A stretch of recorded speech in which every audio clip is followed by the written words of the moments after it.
बिस्मिल्लाहिर्रहमानिर्रहीम, अस्सलाम वालेकुम। कैसे हैं आप सब? उम्मीद करती हूँ कि आप सब खैरियत से होंगे। आज मैं आप लोगों के लिए लेकर आई हूँ ईद स्पेशल बहुत ही मज़ेदार देगी कोरमे की रेसिपी, जिसे आप बीफ, मटन या चिकन में बना सकते हैं। मिनटों में बनने वाला है ये मज़ेदार सा कोरमा, जो कि बिल्कुल फ्लेवर देगा आपको बावर्ची का। तो वीडियो अच्छी लगे तो इसको लाइक शेयर ज़रूर कीजिएगा। तो चलिए बनाना स्टार्ट करते हैं इस रेसिपी को। देगी कोरमा बनाने के लिए बड़े का गोश्त ले लिया है 1 किलो, जो कि हड्डी समेत है, जिसको अच्छे से क्लीन कर लिया है। अब आ जाते हैं नेक्स्ट स्टेप की तरफ। कुकिंग करने के लिए मैंने प्रेशर कुकर का इस्तेमाल किया है, जिसके अंदर हम डालेंगे 3-4 कप तेल। तेल को हम अच्छे से गर्म कर लेंगे। आप इस रेसिपी को घी के साथ भी बना सकते हैं।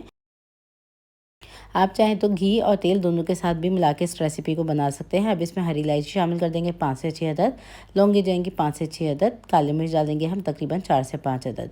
अब हल्का सा मैंने इसको क्रैकल कर लिया है, तो इसमें हम डाल देते हैं गोश्त को। और गोश्त के साथ ही अब हम डालेंगे इसमें लहसुन और अदरक का पेस्ट, जो कि जाएगा 2 टीस्पून। ये मैंने शामिल कर दिया है। बे लीफ डाल देंगे 1 से 2 अदद, जिसको मैंने तोड़ के शामिल किया है।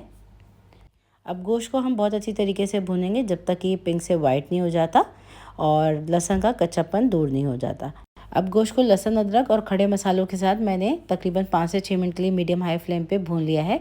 चूल्हे की आंच को इस स्टेज पे हल्का कर देंगे ताकि इसका पानी गोश्त का रिलीज़ हो सके। अब दूसरी तरफ 400 ग्राम दही ले लिया है, जिसको अच्छी तरीके से बीट कर लेंगे हम। तो 1 किलो गोश्त के लिए 400 ग्राम दही का मैं इस्तेमाल करी हूँ। अगर आधा किलो से बनाते हैं तो आधी क्वान्टिटी में दही जाएगा। तो यहाँ पे देखें, हल्की आँच पे मैंने गोश्त को पकने के लिए छोड़ दिया था। अब डालेंगे हम इसके अंदर दही, और दही डालते वक्त चूल्हे की आँच को बिल्कुल हल्का कर देंगे और इसको मिक्स करेंगे हम। अच्छी तरीके से इसको मिक्स कर लेंगे हम, और फिर से अब हम चूल्हे को खोल देंगे। तो शामिल कर देते हैं अब इसके अंदर कुछ साथ ही मसाले भी। तो मसालों के अंदर मैं सबसे पहले नमक डाल रही हूँ हस्बे ज़रूरत। साथ ही इसके अंदर हम डालेंगे देगी मिर्च, जो कि जाएगी 1 टेबल स्पून।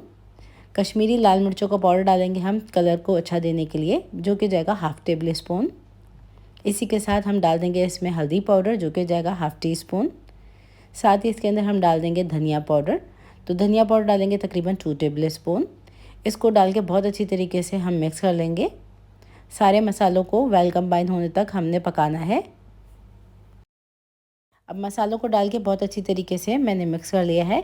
अब फ्लेम को हम मीडियम रखेंगे। मीडियम फ्लेम पे अब हम प्रेशर लगाएंगे इसको तकरीबन 20 से 25 मिनट का, क्योंकि ये बड़े का गोश्त है तो थोड़ा सा गलने में टाइम लेता है। तो मैंने इसको कर दिया है कवर, और चेक करेंगे 20 से 25 मिनट के बाद। अब तकरीबन 20 से 22 मिनट गुजर चुके हैं। चूल्हे की आँच को बंद कर देंगे, लिड को खोल देंगे हम। तो देखें, कोरमे की है कुछ ये पोजीशन। तो चूल्हे की आंच को मैंने फिर दोबारा से खोल दिया है। मीडियम रखेंगे हम फ्लेम को। अब दूसरी तरफ 2 मीडियम साइज़ की तली हुई प्याज मैंने ले ली हैं, जिसको ऑलरेडी मैंने ड्राई कर लिया था ताकि ये बिल्कुल सेट हो सकें, क्रिस्पी हो सकें। तो हाथों की मदद से ही प्याज को हम अच्छी तरीके से क्रश कर लेंगे। आप चाहें तो इसको चॉपर में भी डाल के पीस सकते हैं।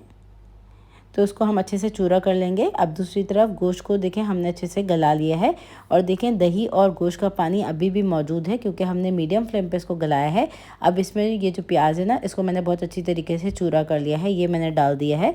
अब यहाँ पे कुछ डालेंगे हम और मसाले। अब खुशबूदार देगी कोरमा बनाने के लिए ये कुछ सीक्रेट मसाले हैं, जिसके लिए मैंने जायफल और जवत्री का पाउडर लिया है 1/4 टीस्पून, भुने हुए चनों का पाउडर लिया है 2 टेबल स्पून, गरम मसाला पाउडर लिया है 1/2 टीस्पून, ज़ीरा पाउडर लिया है 1/2 टीस्पून, हरी इलायची का पाउडर लिया है 1/2 टीस्पून। ये शामिल कर देंगे हम इसके अंदर, और इससे बहुत ही खुशबूदार ये कोरमा बनेगा। और ये जो हमने चनों का पाउडर डाला है ना, इससे एक तो शक्ल भी बहुत अच्छी आएगी और इसमें थिकनेस भी आएगी। इसको डाल के अच्छी तरीके से मिक्स करेंगे। जैसे ही मसाले मैंने मिक्स किए हैं तो देखें थिकनेस आ गई है, और इसमें आप देखें दाना चेक कर सकते हैं कितना ज़बरदस्त इसमें दाना बना है। थोड़ी सी मैं इसमें दरदरी कुटी हुई अदरक डाल रही हूँ, जिसको हावन दस्ते में कूट लिया था। ये 2 इंच का टुकड़ा था। इसको भी डाल के अच्छी तरीके से मिक्स करेंगे। अब कोरमे को अच्छी तरीके से देखें मैंने मिक्स कर लिया है, और ये देखें इसकी थिकनेस देख सकते हैं कुछ ज़्यादा हो चुकी है। अब मैं डाल रही हूँ इसके अंदर आधा कप गर्म पानी। तो इसमें वैसे पानी बिल्कुल नहीं पड़ता है, कोरमे के अंदर पानी जाता ही नहीं है, लेकिन बहुत ज़्यादा थिकनेस हो चुकी थी तो इसमें मैंने डाल दिया है थोड़ा सा पानी। अब हम इसको हल्की आंच पे पकाएंगे। तो कौरमे को मैंने तकरीबन 10 से 12 मिनट के लिए रख दिया था दम पे। तो देखें इसके ऊपर तरी आना स्टार्ट हो चुकी है। तो अब क्या करेंगे, बस चूल्हे की आंच को हम कर देते हैं थोड़ा सा और हल्का। अब हम इसके अंदर डालेंगे केवड़ा एसेंस, जो कि जाएगा तकरीबन 1 से 2 ड्रॉप। तो मेरे पास एसेंस है, अगर आपके पास डाइल्यूट हुआ वाटर हो तो 1 टीस्पून डाल सकते हैं। ये मैंने चंद कतरे डाल दिए हैं केवड़ा एसेंस के। बस हल्का सा इसको मिक्स करेंगे, 2 से 3 मिनट के लिए इसको और दम लगाएंगे और बस इसको डिश आउट कर लेंगे। तो ये देखें लजीज सा हमारा कोरमा बन के तैयार है, जिसको मैं 5 से 6 मिनट के लिए और मैंने दम पे रख दिया था और अब बस इसको डिश आउट कर रहे हैं हम। तो ये थी मेरी आज की रेसिपी, ईद स्पेशल मज़ेदार सी दानेदार देगी कोरमे की। ज़रूर ट्राई कीजिएगा इस रेसिपी को और इसका फीडबैक देना मत भूलिएगा। तो आप लोगों ने मेरी इस कोरमे की रेसिपी को अभी कहाँ से वॉच किया है, अपनी प्रेफरेंस देना मत भूलिएगा कमेंट सेक्शन में। रेसिपी वीडियो अच्छी लगी तो उसको लाइक शेयर ज़रूर कीजिएगा। और अगर आप लोगों ने मेरे चैनल को अभी तक सब्सक्राइब नहीं किया हुआ है, हम्बल रिक्वेस्ट है, चैनल को ज़रूर से कर लीजिएगा सब्सक्राइब। नेक्स्ट रेसिपी वीडियो तक के लिए टेक केयर, अल्लाह हाफिज़।